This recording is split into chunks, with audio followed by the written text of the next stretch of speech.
What's going on, everybody? Welcome back to Miguelito To Toe, the channel where we break down the biggest fights in boxing and give you real fight analysis.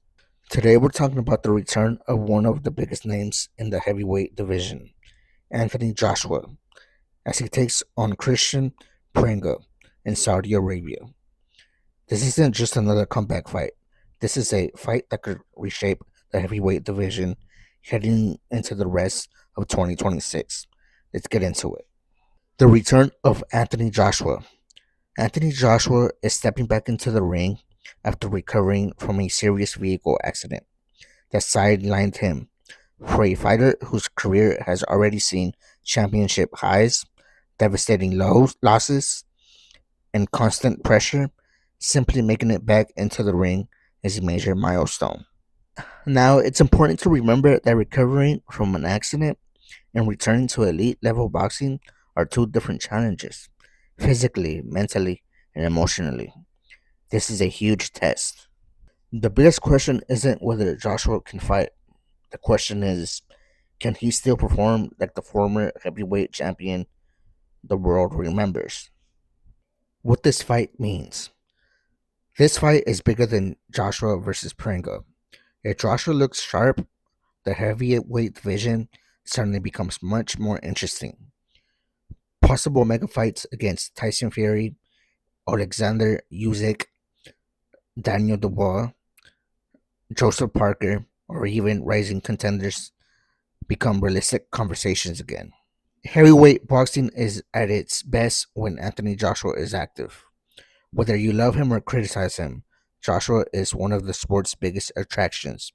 He fills arenas, generates massive pay per view interest, and brings new fans to boxing. A successful return doesn't automatically make him the best heavyweight in the world, but it does give the division another major star competing at the highest level. Tail of the tape. Anthony Joshua enters the fight as the far more experienced fighter. He's a former two-time unified heavyweight champion with victories over several world-class opponents.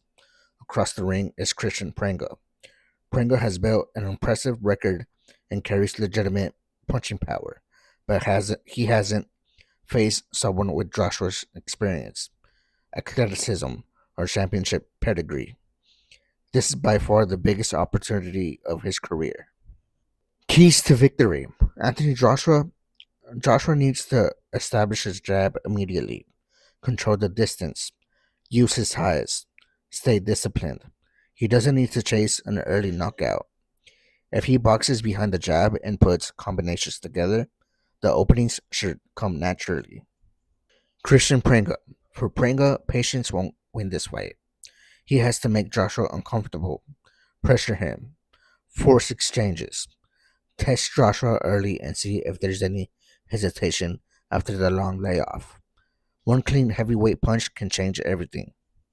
X factors. The biggest unknown is Joshua's timing.